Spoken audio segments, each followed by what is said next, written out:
இன்னைக்கு மக்கள் ஒரு குரூப் மக்கள் எல்லாம் கிருபை எல்லாம் கிருபை தான். நான் அப்படி தான் சொல்கிறேன்.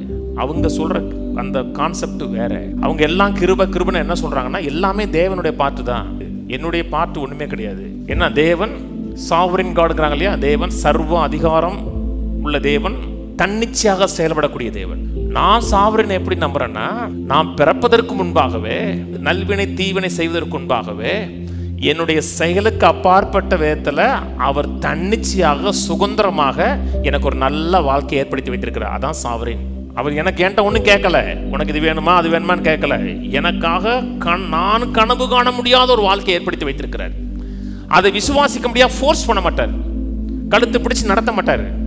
இதை உனக்கு ஆயத்தம் பண்ணி வைத்திருக்கிறேன்னு எனக்கு காமிப்பார். தம்மில் அன்பு கூறுகிறவர்களுக்கு ஆயத்தம் பண்ணி காமிப்பார்.